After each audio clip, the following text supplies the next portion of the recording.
Good afternoon, students. How are you? I hope you are fine and taking care also. चलो अच्छी बात है. आज हम थोड़ा सा पढ़ाई भी करेंगे. You know the paper, core paper, learning and teaching. उसमें से हम मास्लोस थ्योरी पढ़ेंगे आज. तो see Maslow's theory of hierarchy of needs. Friends, who is Maslow? Maslow कौन है? Maslow is a clinical psychologist. एक क्लिनिकल साइकोलॉजिस्ट है और उसने थ्योरी हायरार्ची ऑफ नीड्स और डेवलप किए. किस लिए डेवलप किए? To understand the personality and motivation of the person. Once again I repeat, this theory is developed to understand the personality and motivation of human being. Maslow strongly agreed that when one need is satisfied, then the higher order need emerges. For example, just I want to show you this diagram. See, this is Maslow's theory hierarchy of needs. ये theory में एक triangle दिखाया गया है और triangle में 5 needs दिए हुए हैं. सबसे नीचे दिया है psychological needs, उसके आगे है safety needs, उसके आगे है love and belonging, उसके आगे है सेल्फ एस्टीम एंड सबसे ऊपर है सेल्फ एक्चुअलाइजेशन. ये 5 नीड्स मास्लो ने दिए हुए हैं. उसमें से physiological needs and safety needs, this 2 needs are very lower and basic level. We call it as primary needs. And love and belonging, self esteem and self actualization, ये जो 3 need है उसको हम हायर ऑर्डर नीड्स कहते हैं या secondary needs कहते हैं. ओके, तो हम एक्चुअल मास्लो की थ्योरी क्या है ये पढ़ेंगे. मास्लो का कहना ये है कि इसने जो 5 नीड्स दिए हुए हैं, एक नीड कंप्लीट होने के बाद दूसरी नीड इमर्ज हो जाती है. उसका कहना है कि पहली नीड है फिजियोलॉजिकल नीड, उसको हम प्राइमरी नीड भी कह सकते हैं. प्राइमरी नीड मीन्स कौन सी नीड? आपको भूख लगती है, आपको प्यास लगती है, फिर हंगर, देन थर्स्ट, देन आपको कभी दर्द हो जाता है, पेन, सेक्स, एंगर, हमको गुस्सा भी आ जाता है. ये जो नीड्स है वो होना चाहिए, वो आना चाहिए. ये सब नीड्स जो है वो प्राइमरी लेवल की नीड्स है, उसको हम प्राइमरी या फिजियोलॉजिकल नीड्स कहते हैं. तो आप कहेंगे कि ये नीड और ये Maslow's theory of hierarchy of needs पढ़ने के बाद हमको as a teacher what is the benefit? आपको ये समझना चाहिए कि जब बच्चा स्कूल में आता है तो उसकी प्राइमरी नीड कंप्लीट होनी चाहिए. फॉर एग्जाम्पल, बच्चा स्कूल में आया, वो भूखा है और आप उसको मैथ्स के कॉम्प्लेक्स एग्जाम्पल पढ़ा रही है तो बच्चे के दिमाग में नहीं जाएंगे, क्योंकि उसकी बेसिक नीड क्या है? Hunger is is basic need. Recess timing हो गया है. रिसेस में बच्चों को मालूम है अभी रिसेस होने वाली है और रिसेस के टाइम आप साइंस का कुछ साइंटिफिक कॉन्सेप्ट आपको उसको पढ़ा रही है, बच्चे के दिमाग में नहीं जाएगा, क्योंकि प्राइमरी नीड या फिजियोलॉजिकल नीड कंप्लीट होना चाहिए. So what is the educational implication of this need is that teacher should understand to complete the primary या physiological need of the student. Okay, मतलब पहली जो आम आदमी है, सामान्य बच्चा है, उसकी कभी भी प्राइमरी नीड कंप्लीट होनी चाहिए और उसके बाद हम सेफ्टी नीड्स के लिए जाएंगे. सेफ्टी नीड क्या है? तो हमको सिक्योरिटी चाहिए सेफ्टी नीड में. फॉर एग्जाम्पल कि इकोनॉमिक एंड फिजिकल सिक्योरिटी, जो हमको पहले फूड मिलना है, फूड लेना है, परचेस करना है, तो उसके लिए हमको क्या लगेगा? पैसा लगेगा. इकोनॉमिक या फाइनेंस जरूरी है. तो सेफ्टी नीड हो गया कि हमारा लाइफ सिक्योर होना चाहिए, उसमें कम लॉस आने चाहिए. किसी ने हमको थ्रेटन किया, धमकाया, तो भी हमको इनसिक्योर अनसिक्योर लगता है. तो सेफ्टी नीड मतलब हमको सिक्योर लाइफ चाहिए. तो अभी एजुकेशनल इम्प्लीकेशन क्या है इसका? आप बच्चा जब स्कूल में आता है तो उसको डिसिप्लिन के साथ सिक्योरिटी भी बहुत इंपॉर्टेंट है. टीचर ने उसको सिक्योरिटी देना चाहिए. फॉर एग्जाम्पल कि बच्चा जब स्कूल में आता है तो उसको मारना, उसको पीटना, टीचर ने धमकाना, ये यदि किया तो बच्चे की सेफ्टी नीड कंप्लीट नहीं हो जाती, तो वो डरता है, डर के मारे उसकी पढ़ाई नहीं होती, इसलिए उसकी सेफ्टी नीड भी बहुत जरूरी है। अभी देखो, दो प्राइमरी नीड्स थे, एक फिजियोलॉजिकल नीड और सेफ्टी नीड।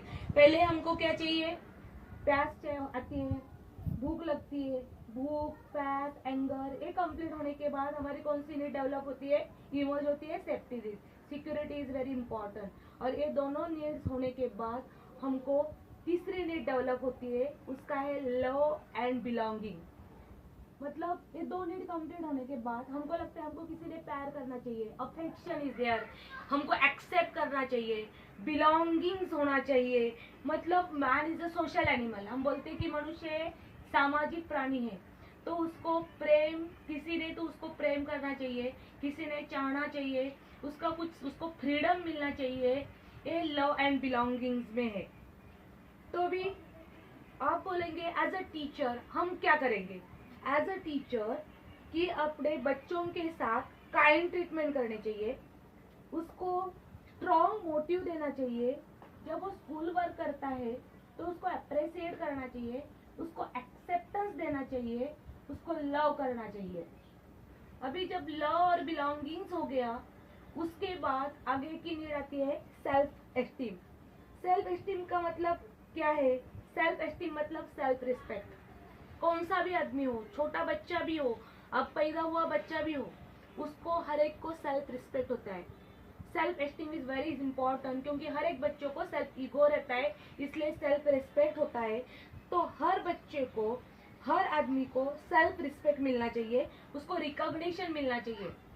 देखो कैसे नीड्स बढ़ते गए, पहले उसको भूख चाहिए, भूख आती है मतलब उसको खाना चाहिए, पानी पीना चाहिए, एंगर, उसके बाद उसको सिक्योरिटी मिलना चाहिए, सिक्योरिटी मिलने के बाद उसको लगता है मुझे किसी ने प्यार करना चाहिए, प्यार करने के बाद उसको लगता है अभी हमको रिस्पेक्ट मिलना चाहिए, सेल्फ रिस्पेक्ट मिलना चाहिए, उसको स्टेटस चाहिए, उसको कुछ रिकॉग्निशन मिलना चाहिए, अवार्ड मिलना चाहिए, प्रेस्टीज मिलना चाहिए, ये उसकी नीड है, उसको बोलते हैं हम सेल्फ एस्टीम। अभी सेल्फ एस्टीम का मतलब बच्चों को स्कूल में कैसे सेल्फ एस्टीम देंगे, तो various we are conducting various competition, तो उस कंपटीशन में हम बच्चों को रिवॉर्ड देते हैं, अवार्ड देते हैं, प्राइज देते हैं, उसको अप्रिशिएट करते हैं, पेरेंट के सामने उसको अप्रिशिएट करते हैं, तो ऑटोमेटिक बच्चों को क्या मिलता है, सेल्फ एस्टीम मिलता है। उसके बाद सेल्फ एक्चुअलाइजेशन। सेल्फ एक्चुअलाइजेशन के बारे में मॉरिस का एक स्टेटमेंट है, it is a desire to make the best one can out of our self. ये हाईएस्ट नीड है, सबसे ऊपर की नीड है कि self actualization, it is the highest need of the system and most evolve motive. उसमें क्या है कि one knows and understands his worth and realizes his potentials and talents to the maximum possible extent। मतलब उसमें जो जो talent है, उसमें जो जो कैपेसिटीज है, ये सबको समझना चाहिए।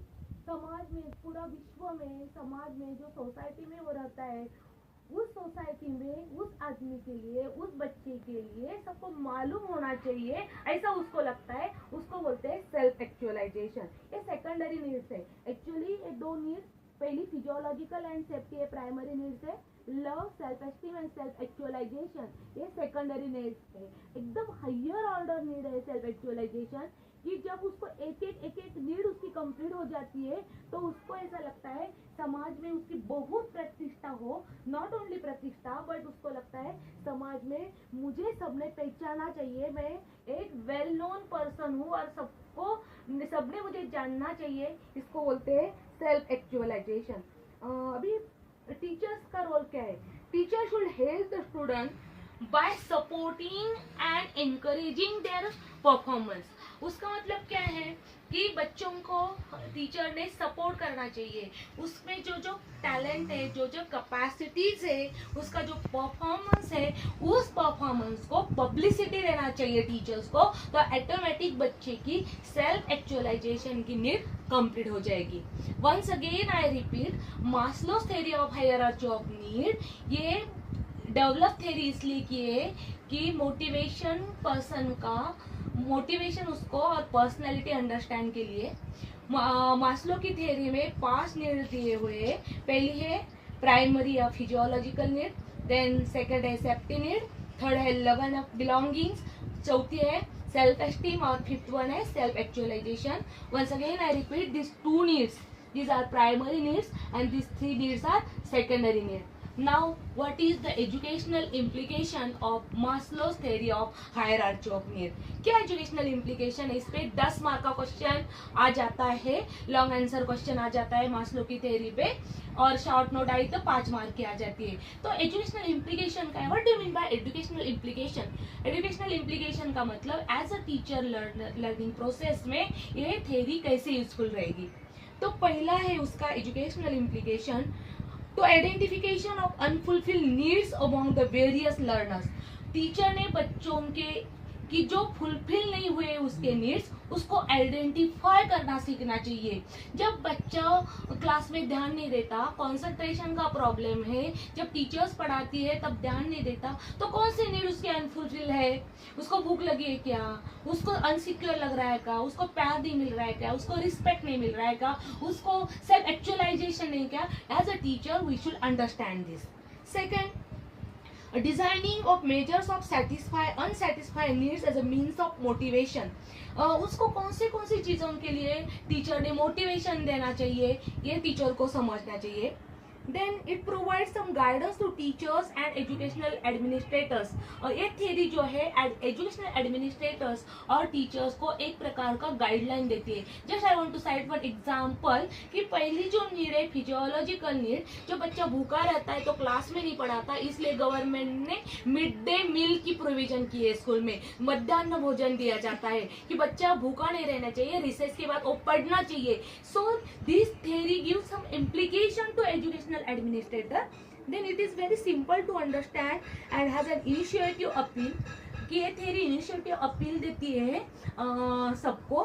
और one more, just I want to give one example कि it's basic proportion that deprivation of a need dominates behaviour. कि बेसिक प्रिपोजिशन है और deprivation of need dominates behaviour seems to quite sound. ये है Maslow's theory of hierarchy of needs का educational implication. Thank you for listening me carefully.